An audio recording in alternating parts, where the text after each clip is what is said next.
the welcome address. Ma'am, the floor is yours. Thank you, Soumya. Thank you for introducing all of us on the forum.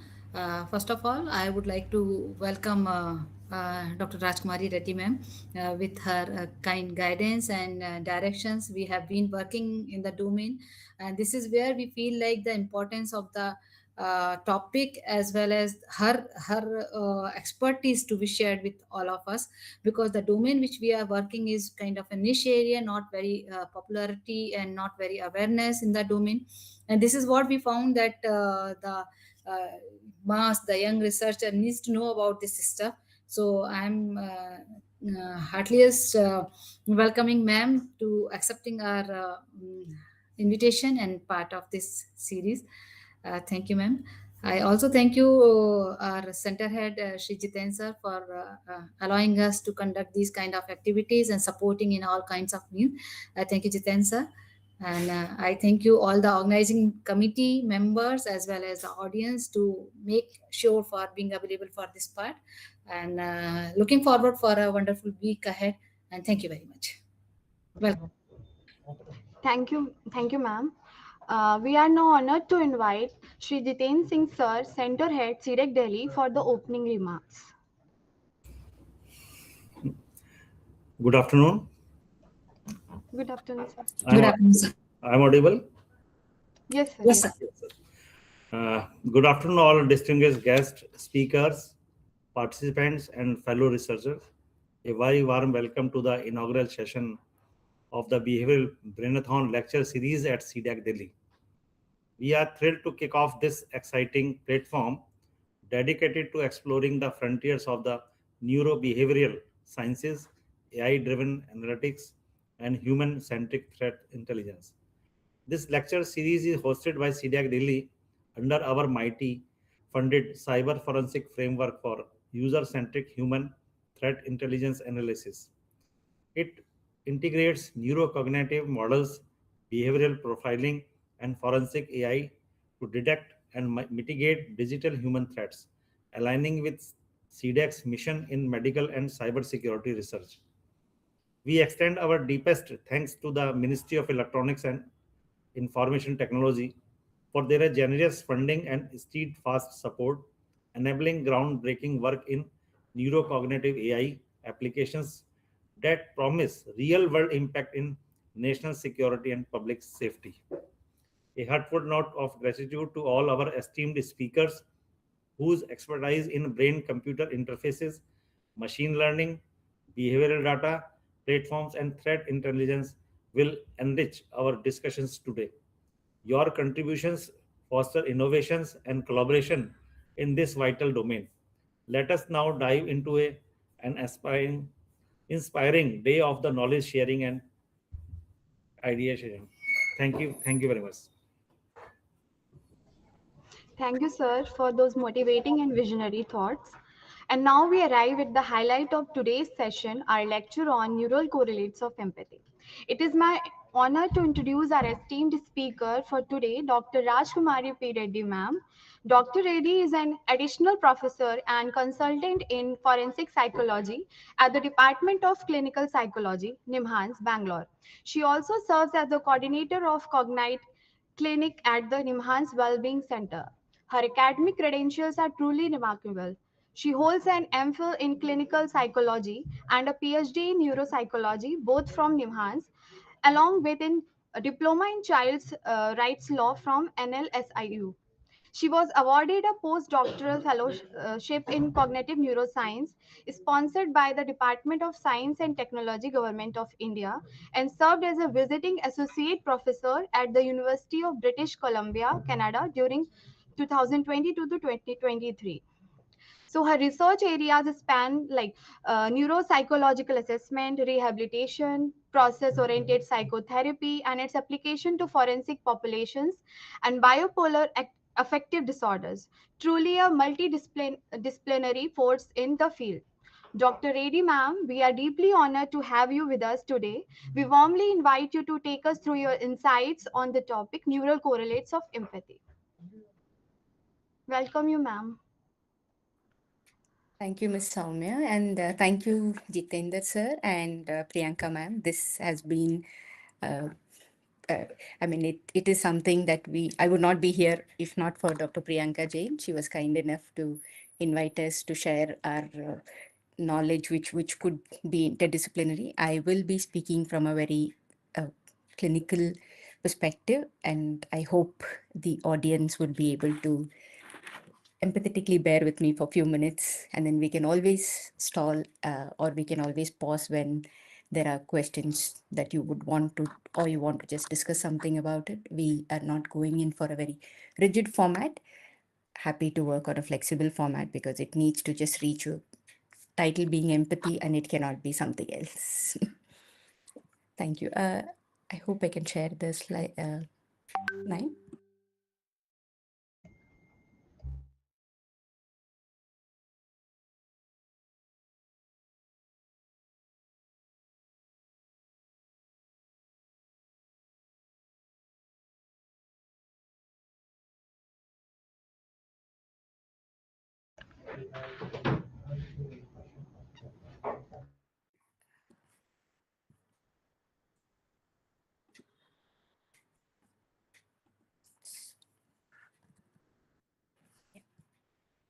Is this visible and audible?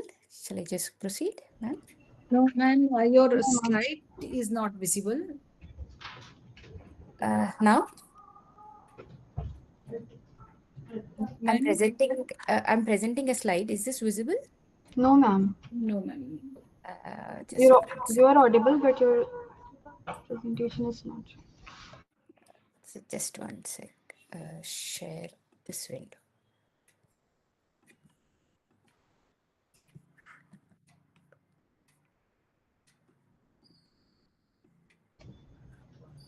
Is this visible now? Yes, Yes, ma'am. yes, ma'am. Yes, ma'am. Okay. Uh,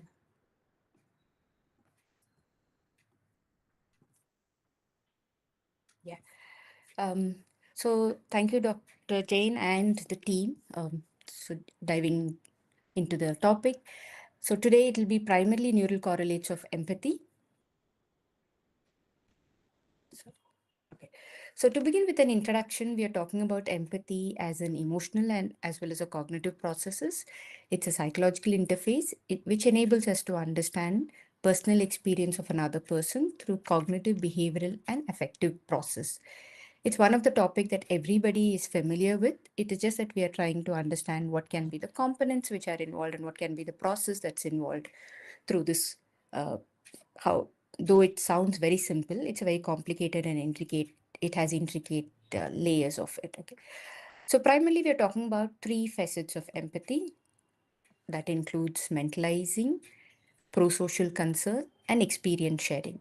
So when you're talking about pro-social concern, it's about through and sympathy and empathic concern, and then moving on to experience sharing, which is your affective empathy, that is sharing with the self and other representation, which moves on to another component, which is a higher component, which is a cognitive empathy, which is perspective taking and theory of mind. Professor Desiti is one of the very well-known names. If you just Google his or go to PubMed and look for his name, he has extensively worked with empathy on all forms, specifically neuroscience of empathy. So he's spoken about how empathy is an affect matching. It begins just as an emotional matching, then it goes on to self-oriented. We start with our own perspective taking, then we think of the others, so it's called others oriented perspective taking. And finally, it's about self and other differentiation. We also talk about empathy because you have to experience for you to call it as an emotion. So hence empathy is considered as an experiential understanding. We are talking about uh, empathy, which has 2 roots. One is the mirror neuron root and the other one is a reconstructive route. So mirror neuron will be more in terms of developmentally younger ages, and then reconstructive will be as we move into adults. This has multiple components, as you can see that there are components of executive functions such as regulation and control. Then there is an activation, that is inhibition, and then there's a feedback loops. So it begins from this end and then it goes on to the higher cognitive functions. Okay. So as an empathy, we are talking this in, just to put it in a nutshell, it begins as a mimicry, then it has components of affect, and then it also differentiate between self and others. The components, for example, when you watch something and when you may be watching a movie or you may be listening to a song or you may look into some objects or it can be a memory of something, what really happens within your brain, at least what are the processes that takes place? First, we begin with an identification. You can consider looking at any of the recent uh, movies or books that you have read, and you can just see how you were able to identify with certain popular fictions or characters. So it begins with an identification. Then we look at it as a coincident versus connected emotional status. Then there is an vectorally converging emotive status that aligns with it. And then there is a component of, so if you go down, it becomes a sympathy, solidarity, and then mirror neurons. It just begins with that. But primarily what we are also looking at is how it just, we see through a sensation and then a perception, and then there's a cognitive load that comes in. Okay. So as you're all aware that there are two processes that's involved, bottom-up and the top-down processing. In the bottom-up processing, it begins with just a stimulus based on a very simple stimulus. There can be an automatic resonance that happens with it. It can just be a perceptual input that's automatic and unconsciously it starts working on. And then it proceeds to top-down processing. So top-down is influenced by the context of the present situation. It's not like you're going to be empathetic with every situation. It also drives or derives component. I mean, your emotional content is driven by your past experience. And then we also talk about how the cognitive factors that modulates your emotional regulation and perspective taking via your executive functions, which requires both intentional, conscious mental effort. Then we are talking about the types of empathy. So empathy, as I come from a clinical background, so to me, it is a very strong predictor of psychotherapy. So the components would include, because as we are talking in the clinic or like in the hospital, it involves both, multi-component factors. So that includes emotional contagion, then there's a cognitive perspective taking, and then there is a cognitive factors, which are executive functions. So we are talking about empathy as three different factors. One is the construct. The other one is what are the disorders that has difficulties in forming an empathy or expressing an empathy. And finally, what are the brain areas that's involved.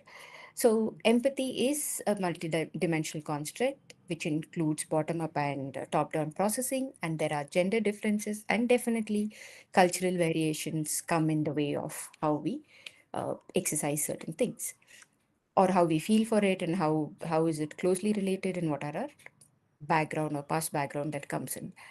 There are multiple reasons through which an illness or a disorder can impair our empathy. That includes the brain lesions or severe mental illness, that example schizophrenia or bipolar, or it can be dementia or any of the neurodivergent components. Some of you may have seen as your colleagues, or you would have read about it, or as you would have seen it in movies or books. This primarily includes ventromedial prefrontal cortex, temporoparietal junction for cognitive empathy, and affective empathy involves anterior insula and mid-cingulate cortex and inferior frontal gyrus. As an evolutionary perspective, we are seeing empathy as a basis of morality. Darwin mentions this as a key evolution of morality, but Bateson, on the other hand, says that empathic altruism has no relation with the empathic distress. So there are varied thoughts about it. So just to give you an example of how evolutionary theory speaks about it, they speak about how it begins as an affective arousal, empathic concern, and an empathic understanding. So just going on to the components, To begin with, there's an information processing component that's involved. That is arousal in terms of the affective component. So subcortical circuits are involved in this. And then we are talking about development of empathy because year-wise it changes and it also progresses to include the higher executive functions. Then we have emotional regulation in empathy. So that includes various brain areas and which mediates and moderates us from regulating our emotions in a particular way in a particular situation.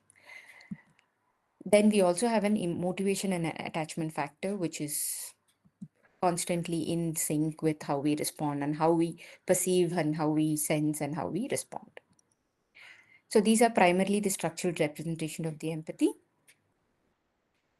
So when we're talking about if we as a human or a social animal, we are talking about how it begins with the appraisal and reappraisal, and then there is also, though it seems like a systematic process, but then we do have this in depending on the need and depending on circumstances, it can become automatic processes. So it starts with an affective arousal, then it becomes an emotional understanding, and then the emotional regulation. Okay, so one of the study as part of the postdoc that I did, and it continued with the other project, tried to look at how empathy is present in mental health professionals versus the others. So when I say mental health professional, it includes psychologists, clinical psychologists, psychiatrists, and social workers, nursing department.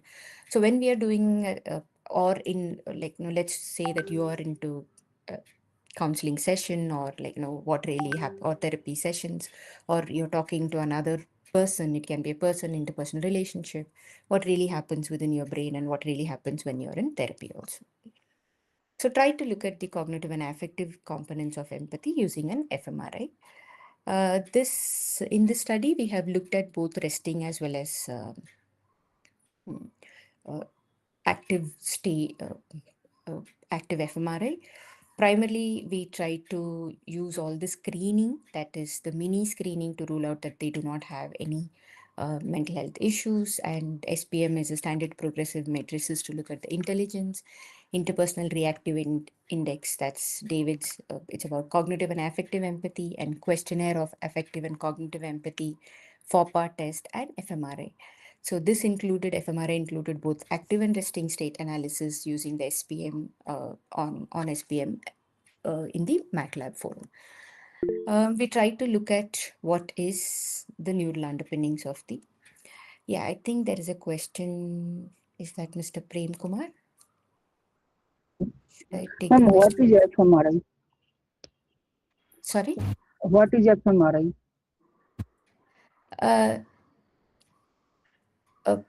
Magnetic resonance imaging. Sorry, it's a functional magnetic resonance imaging. When we go for CT and MRI, right? So this is an MRI. So F is for a functional one.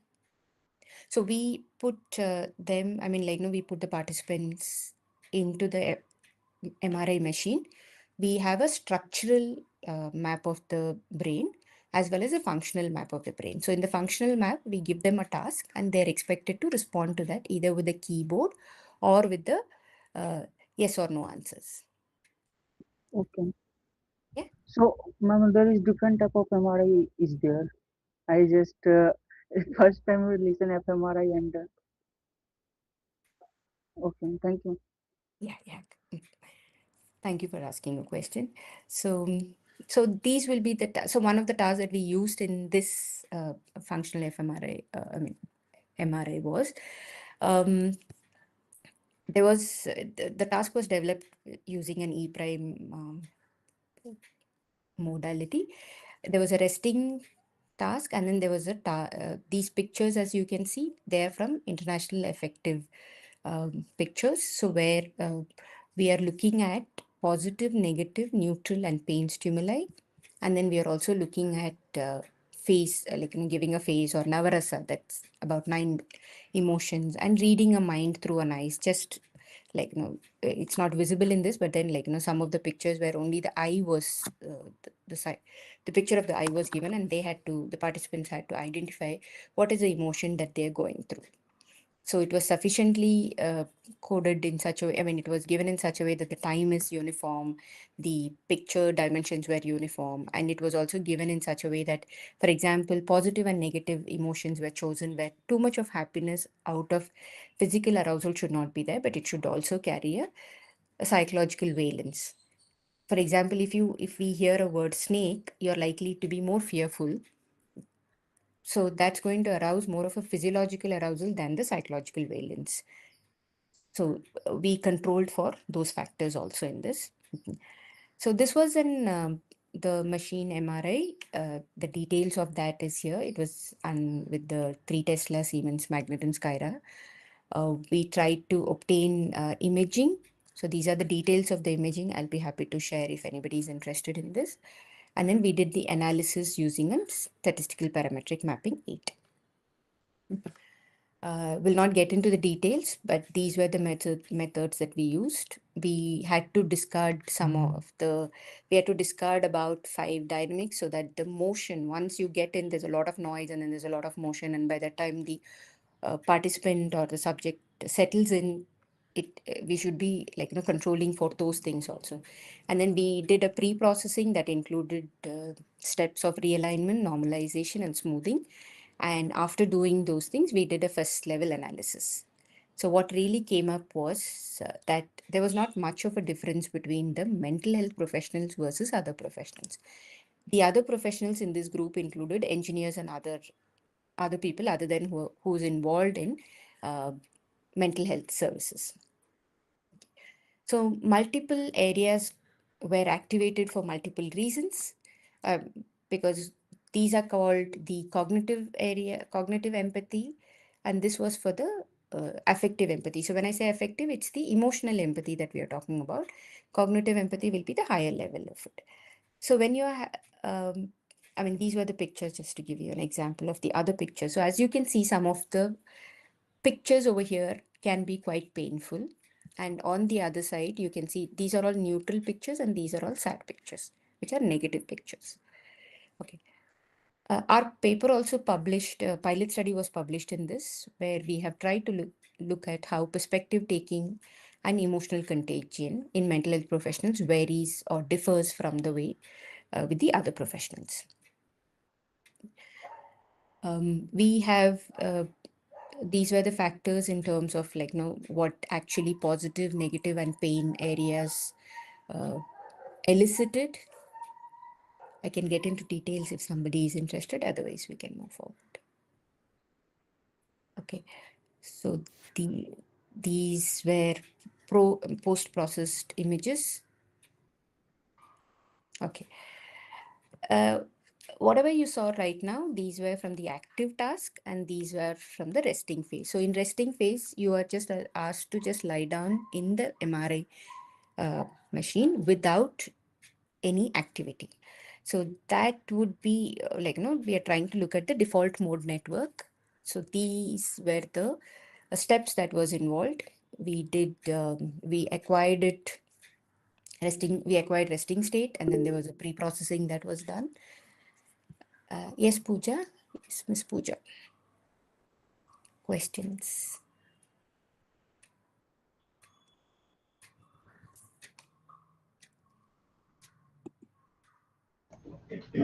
Pooja, do you have any question? No, ma'am, it was mistaken. Okay. Okay, fine. Okay, fine. Okay, so we analyzed using these steps. What we really found was when you go to a therapist or when you are talking to a therapist, or some of you may be into some of the clinical work, or you may be working with another, definitely you're working with somebody or the other. It need not be just a clinical work, right? So what really happens is that the other professionals, that is all the other professionals who are not part of the mental health professionals, they showed greater affective sensitivity and salience driven connectivity. Okay. Whereas the mental health professionals, they took a lot of a perspective taking and emotional regulation connectivity. This, as you may know, it is explained because day in and day out, when you're listening to the distress, there has to be some differentiation between self and the other. But it cannot be like you cannot feel it. It's not absence of empathy, but it is just that you're taking a cognitive empathy rather than an affective empathy. Okay. When it came to task fMRI, there was there was a subtle difference between the two groups. So what we are looking at is that emotion is important, but then when you're training empathy in a certain professional or certain we are leaning more towards the cognitive empathy, which is also important. So these are just the representation of how we got the images. Okay. So just to put that into a simpler form, this is what I just put it like. So involvement of superior temporal gyrus and bilateral frontal cortex, suggesting self-other, difference. When it comes to superior temporal gyrus and bilateral frontal cortex, amygdala and right frontoparietal network. When it comes to the self-other differentiation, we are looking at cognitive regulation, emotional salience, and affective reactivity. As you can see, this is related to this area. Bilateral is related to cognitive regulation. Amygdala is related to emotional salience. And so these were the areas which were activated, and these are the corresponding, how do I say, these are corresponding functions that we are looking at it. Yeah. Any questions so far? I have very basic question, ma'am. If Yes, ma'am. Yes, ma'am. maybe consider, like, I am not able to get if is there any correlation between the study outcome in between the fMRI and EEG thing, though might not have done by now, but as an overall psychological neuropsychological perspective, do you find that if that amygdala is responsible for emotional salience and bilateral frontal cortex for cognitive regulations? So the study which you have done on fMRI thing, if we are going to do the same kind of study with EEG, so I suppose the result outcome would be in correlation. It would be similar. Only thing is that the spatial factors is more in fMRI whereas in EEG it's more of a temporal factors. So in terms of time wise, EEG will be able to tell us a little more detail about when exactly it spiked and when exactly it just retained. Whereas in fMRI, it's just the spatial area that we are talking about it. So both of them would probably correlate, but then we will have different details from both of it, which can be very useful. So, ma'am, in case I have missed, what was the sample count for this study which you are demonstrating? It's about 30 and 30 for both of the components. So if I can just go back to No, that's fine. yeah. So No, that will also tell maybe some details. Yeah. So this is how it was. Okay. Overall, it was 30, but then for fMRI, just took for active task, I've just taken 20, and for resting task, it was about 45 people. But the total sample was 60, 30 and 30. There's a follow-up question, ma'am. If we are taking that fMRI part and not related to this, so if we are taking not considering the time part of this, sorry, time series part of this fMRI thing, so we can consider it is as a MRI data also, isn't it? MRI will give us the structural data. No, my concern is that if the same data which you have worked upon, in case we are just eliminating the fourth dimension of time series, so the remaining information which we are getting would be considered as a MRI data? No, this would be a spatial data. So we are looking at we are taking the bold activity. Bold activity. Yeah. So but the thing is that in MRI, it would be like, these specific things for this particular task may not be visible. That will not be visible because the bold activity. Analysis, yeah. We are doing the ROA, like region of interest analysis. And Thank you, ma'am. Thank you. Sorry. Okay. So we are also looking at the conceptual issues when it comes to resting state and empathy. So what we are looking at is that resting state reflects the trait-like network architect, I think what ma'am was asking to some extent. So this is where we have a limitation with. And empathy is also context dependent. So resting fMRI ignores the situational variability. So it's just that people are just lying down and then you're just getting through a certain measure what these tasks are. And how does the resting state also differentiate? Because while you're lying down there in the MRI, so there can be mind wandering, there can be vigilance, there can be rumination and anxiety, which is not accounted. And so empathy network at rest are therefore indirect and they're just multi-determined. They may not be the direct representation of what we have so far. Resting state also has methodological concerns because the kind of processing that we do, some people do a seed analysis, some people do an independent comprehension analysis. So yeah, Mr. Prem Kumar. He had some questions. Okay. So it depends on the analysis that we are taking, and then these are also many. Oh, my Yeah, God. Yes, ma'am. yeah, So in MRI, during MRI, means you are asking question and checking which area of brain is active. yeah. We are checking. A task is projected on the screen while they're lying down. The task is projected. Yes, ma'am. Based on the task, they will be given a switch in the hand while they're lying down, right? So they will press answer 1 or 2. That is in your active state.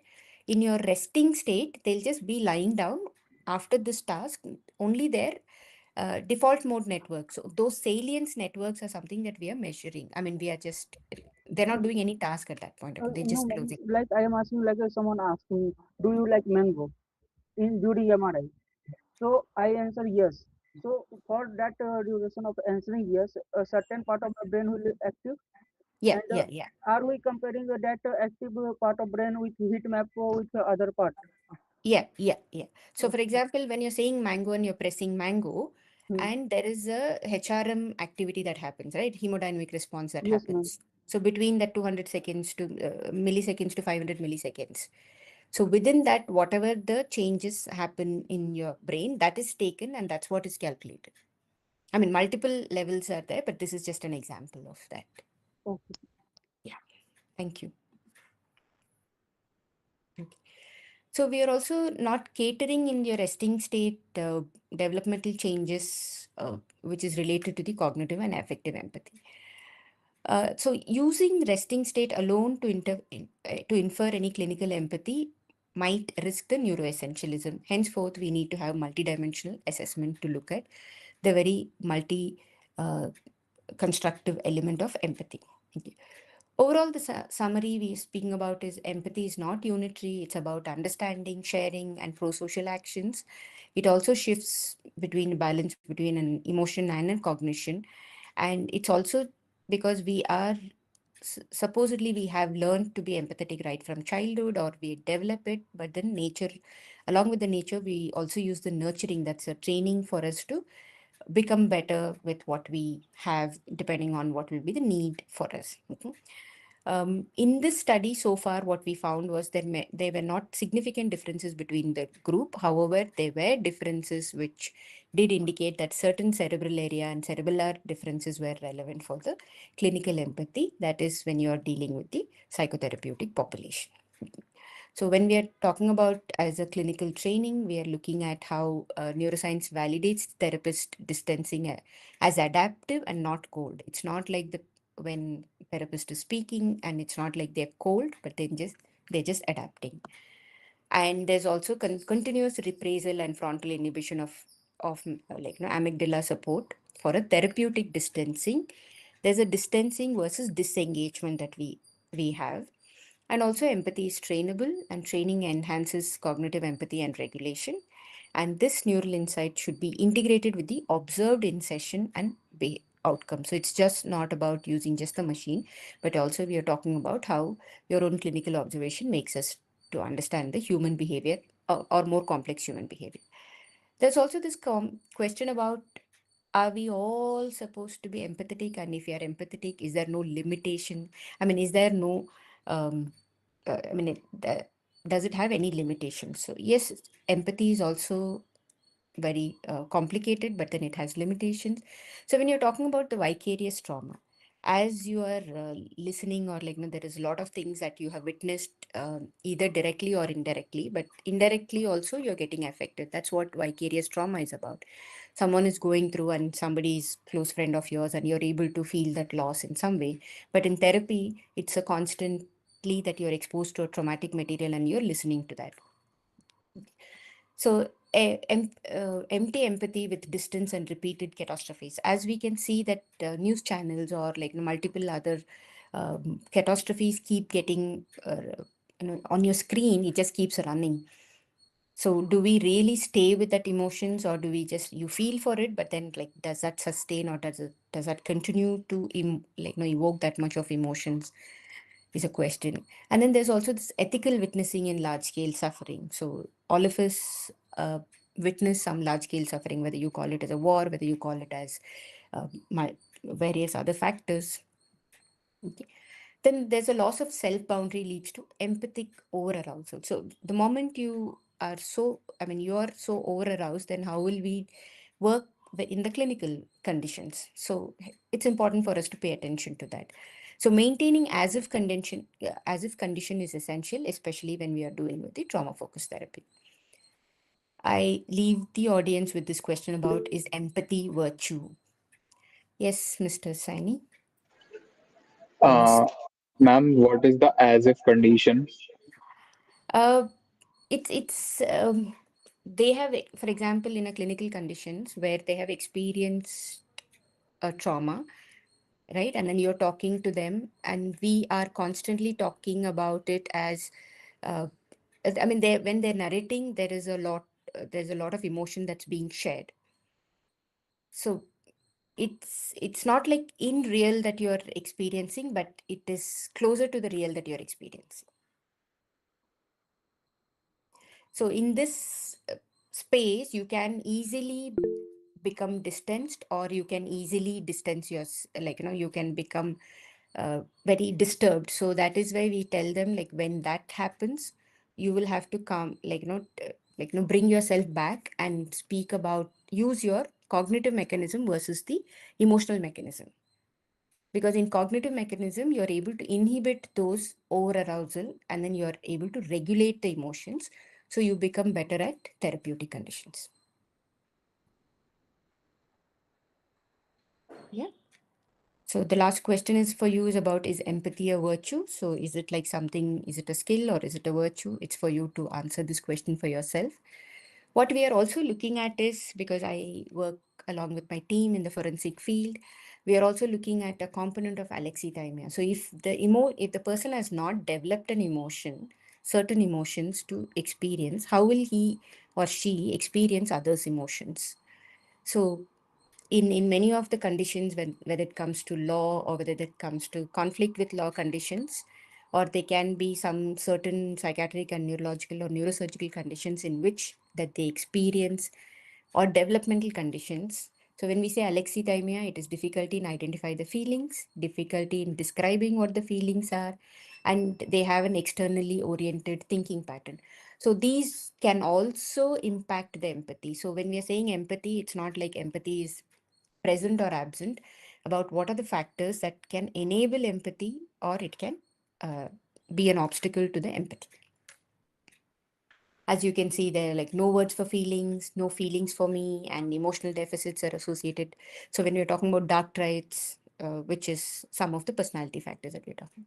So this slide I will skip, because when we're talking about, when we do a therapy, yes, Ms. Nida. Yes, am I audible? Yeah. Yes, I had a doubt regarding alexithymia. Mm-hmm. So, is there any particular assessment or in practice assessment that is used in clinical practice, and is Yeah. it normalized or standardized on Indian population? If you could Yeah. clarify. Yeah. Thank you for that question. So we have Toronto alexithymia scale, which is 20 item scale, which is also available for children. So the similar to that in children. So this is Yes. something we do not have a norms in India, but then we do have like, we have used it in our dissertation. So we have a normal healthy control for us to compare it with. But many of them use this TAS scale as for the alexithymia. It is Toronto Alexithymia scale, yeah. 20 items too. And there are other items also, but this is quite a well-versed one. Okay. Thank you. Okay. So when we are talking about the unit of analysis, these can be multiple units of analysis depending on what is the method and measure that you're using. But when it comes to the therapy, these will be the components, domain, and constructs that we look at it. So it's not like there is just one person interaction. So I am using time and again therapy. You don't have to look at it this way. You can look at your own interaction, because when you represent yourself with the other person, whether you express or you do not express, you carry certain, certain factors from your end, the other person carries certain factors from their end. It's just the interaction between the two, whether it becomes pleasant or unpleasant, depends on various these factors. So it is just not about one. It's just not about empathy being present or absent, but then empathy, in addition to these factors, we need to look at the multiple things. So I would like to extend my thanks to Department of Science and Technology, my team, and forensic team who's working with MPhil and PhD scholars, and Dr. Himani and Dr. 𝐂𝐤𝐻, Department of Clinical Psychology, and my deep gratitude to Dr. Priyanka Jain for having me here. Thank you for listening empathetically. I'm happy to take some questions.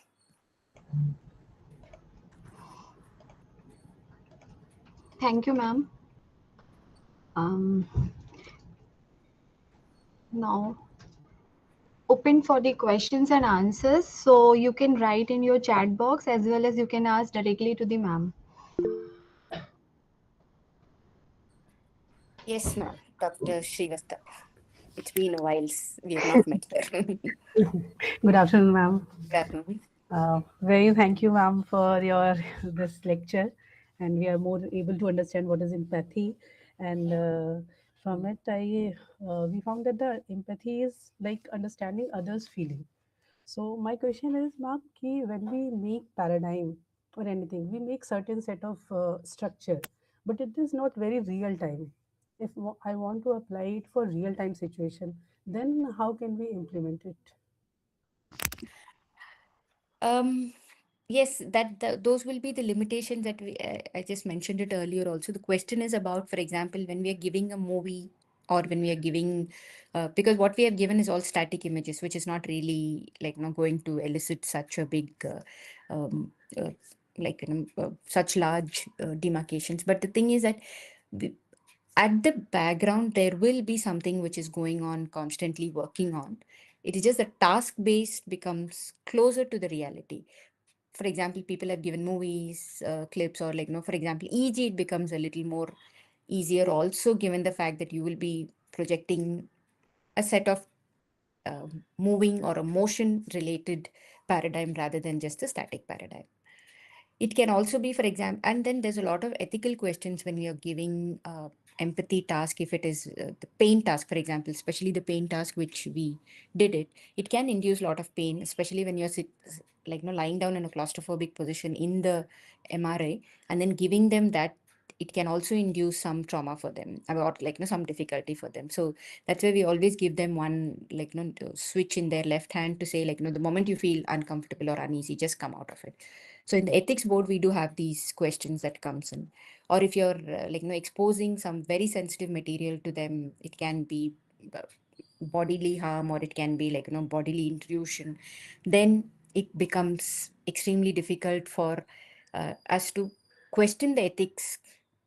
What are we actually testing, and how much do we have, is it right to put them into the task? Even if you're working on that, then we may need to have a debriefing conditions, in the sense you sit with them and talk to them and and then they go out of the room.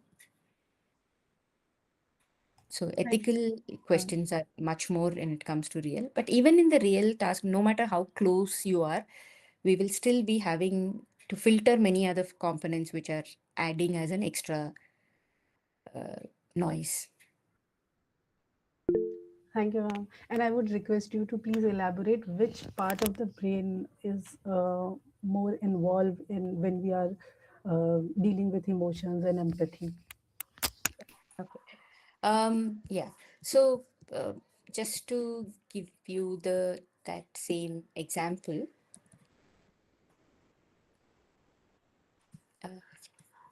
can I just show one slide in which Yes, ma'am. so this slide, as you can see, as you can see, the areas for these were the task related things. For example, for the positive, uh, the areas which lit up was this. For the negative, it was this. So when I put this means that these two together also lit up cingulate and thalamus, whereas negative and pain lit up precuneus, and pain and this is reading mind through the eyes. So these two lit up the declive. So there are some common areas which are there, but then there are very specific areas which is also responsible for certain activities. So when we that's why when we look at overall structures, one of them also asked about what will be the structures. So this will be the structure that we are talking about. So this will be the structures of certain brain areas which are related to the empathy per se. So it'll be like more of a frontal and temporal parietal junctions, and then we are looking at inferior parietal lobule and prefrontal motor cortex and precuneus and medial prefrontal cortex and anterior cingulate cortex. So these will be the areas that we are looking at. Thank you, ma'am.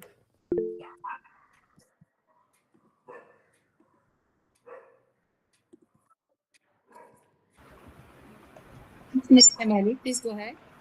Yes, thank you, ma'am. I had two-part question. First one is regarding the task where we talked about interference through DNA, default mode network, where is there any control that is used in clinical practice or experimental practices? Because I'm quite lacking in knowledge in that aspect, so I'd like to know that. And second is regarding the learned nature or the skill aspect of empathy, where we see that through mirror neurons, like if we see other people showing empathy, then we learn more. So how can that be practiced with inmates, or how can this be applied in our uh, judiciary or aspects? If you could elaborate. Yeah, I think if I heard the questions right, there was a little noise. So you can correct me if I'm wrong. Primarily, you were trying to ask about how did you control the variables for the testing? Yes. Okay, so for example, that the pictures that you saw, Navarasa picture, right? So that is from a dancer I took permission from her whether her pictures can be put in for this task, which was way back in quite some time back, and she said okay.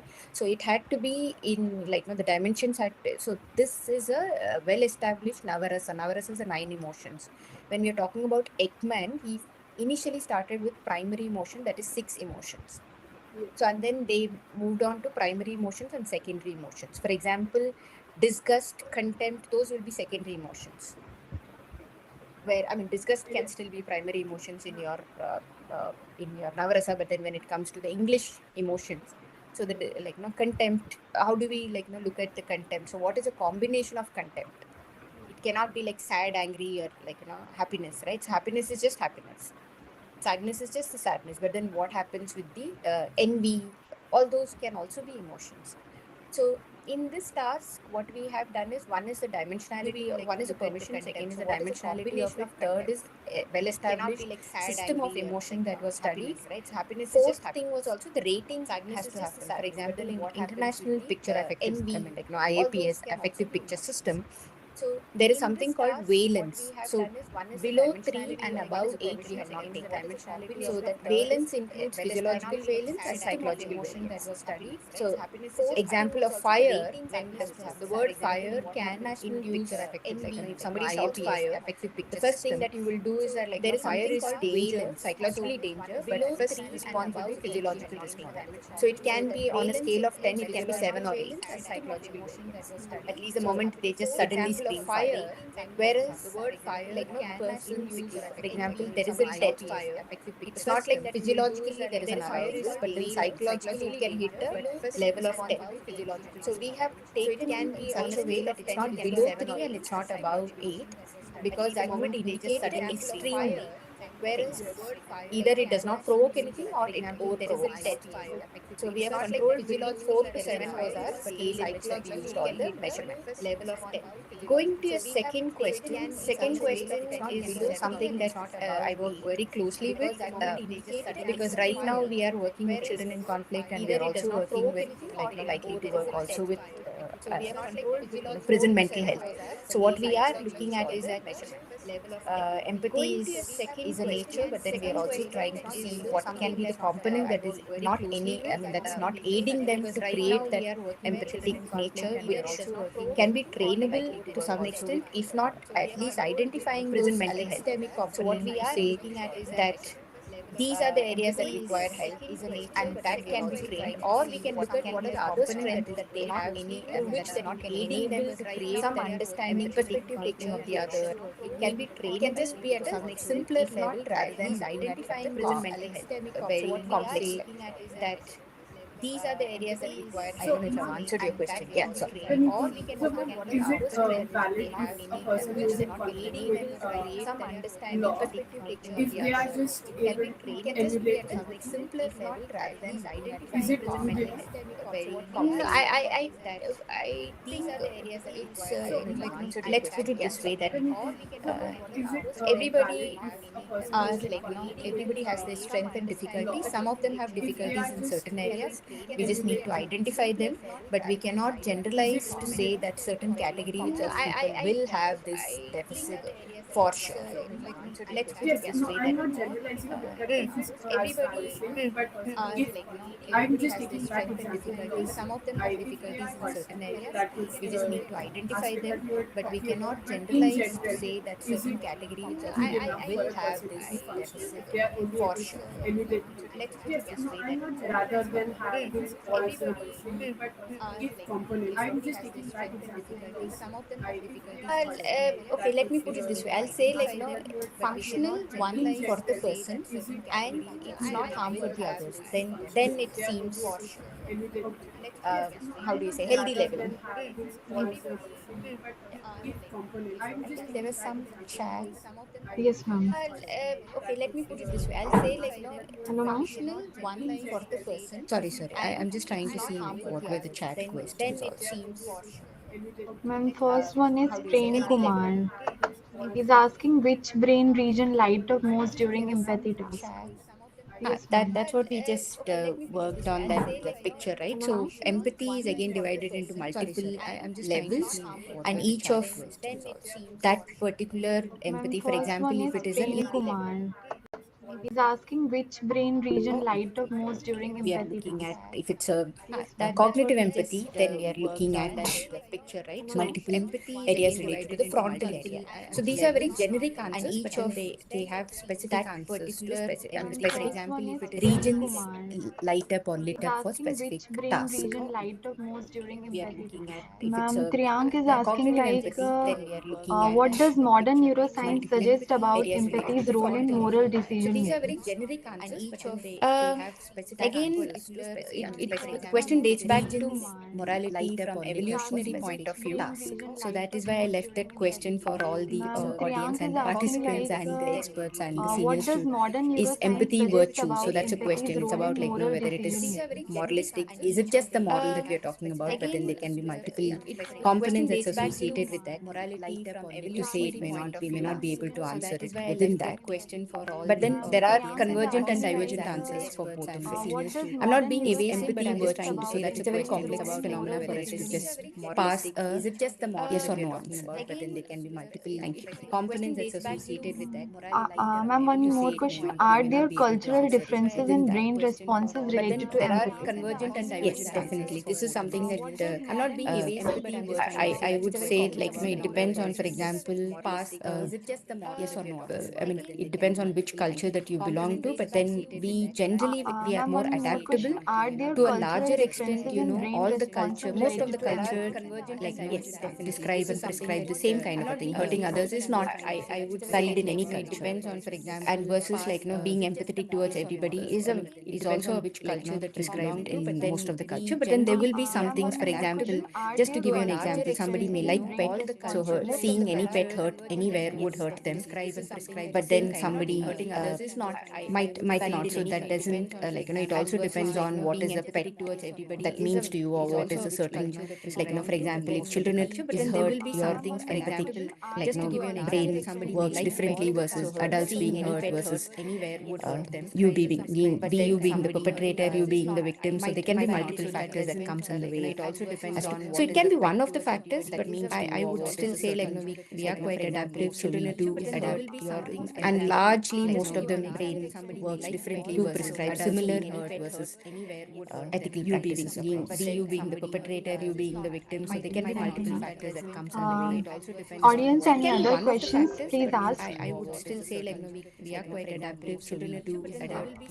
And largely, most of Sir, them I think brain you're on mute. works You're differently, trying do to prescribe ask. similar ethical practices. You being the perpetrator, you being the victim. So there can be multiple advocate factors Chaudhary that sir comes in आप the way. Mute पर हैं sir please Audience, any other unmute questions? करके बात Please करें ask. I would still say, we are quite adaptive, so we do adapt.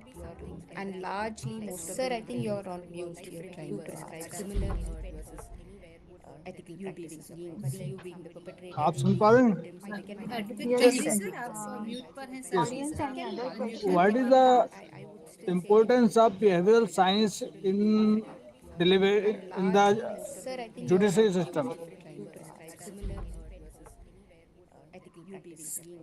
Sir, आप सुन पा behavioral रहे हैं? part Yes, is sir. something that we are Audience, any working other on it in terms What of is how the importance it of needs to behavioral be an science integrated system in of assessment. For delivery example, in it the cannot be just a questionnaire judiciary that system? determines, it cannot be just certain tests. We also have to closely observe them over a period of time, do a systematic test yes, which is sir. very evidence based, and also it should be What is replicable. the Whatever testing that one importance person is of doing, behavioral it science should be in similarly done by the other delivery person. So in the replicable and scientifically judiciary validated system? methods, when we use it, we will be able to aid to the judicial system more from the human behavior point of view. Yeah. We need to have a integrated, or Importance of behavioral that science multi-level assessment to look at. delivered in the Thank you. Thank you, sir. We will be able to aid to the judicial system Ma'am, more one from more the question. human Yeah. behavior point of view. What can be the yeah. We need to scenario have a where integrated, amygdala becomes Okay. hyperactive? level assessment to look at. Thank Yeah, you. and the previous question also, Okay, I'll okay. finish off that question and then I'll go to the thing. Ma'am, one more question. Amygdala, okay. Yeah. What I can don't be know, the Miss scenario where Miss or Mr. I don't know, amygdala Gupta. becomes We hyperactive? Mr. Mr. Gupta. Alok, Yeah, yes, sir. yeah, Mr. Huh. So Thank you. what do you have something Okay, which okay. is I'll finish off that question and then I'll go to the thing. I I don't don't know know if if you're you're afraid of something, um but then you can just think of something which is which really What makes, can for be the example, scenario where Miss or Mr. coding I of don't know, amygdala certain Gupta. memories becomes depends on hyperactive? Mr. Mr. Gupta. Alok, Yeah, yes, yeah, sir. Mr. the Huh. uh, So levels of coding what depends do on you the have something emotional which is Okay, okay. level in, I don't know if you're afraid of something, but then you can just think of background? something which is Hello, really sir. makes, all for the example, respected members please Yes. mute yourself so that coding it would of be certain audible for all Becomes us. hyperactive. Mr. Alok, yes, sir. Okay. Thank you, madam. levels of coding depends on the emotional level in, I don't know if you're afraid of something, but then you can So just what think we're of looking something at which is is when we are Hello, sir. coding All something. the respected members please Yes, sir. mute I yourself mean, so you that can it do would this be exercise while audible you're for all sitting us. here only. For example, in the last 1 week, if you have had Okay. Thank something you, which madam. is very very unpleasant emotion. Sorry to evoke those emotions. And then if you have to listen to me, probably your receptivity towards me may be lesser versus when you have if I have to ask you to think of all the pleasant things that you have had last week, you may be able to look at. So the emotion, when there is physiological emotions or when there is a fear factor, probably primitive emotions, they lit up most when it is amygdala.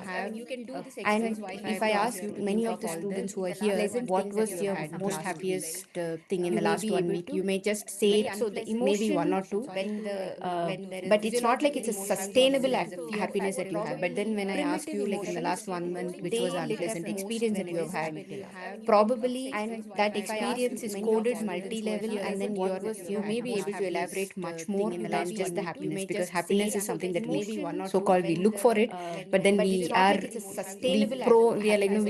then when I probably code unhappiness more than the happiness that you have had. So this is just not about happiness or unhappiness. This is also about the fear factor. So amygdala comes in more to that, because happiness is something that the other question. I hope I've answered your question. But then we are Mr. Gupta. The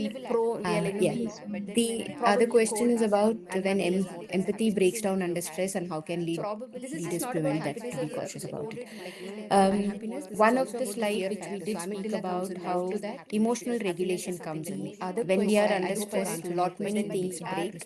We are all vulnerable, but we are also equally resilient to lot of breaks down under stress and lot of these stresses.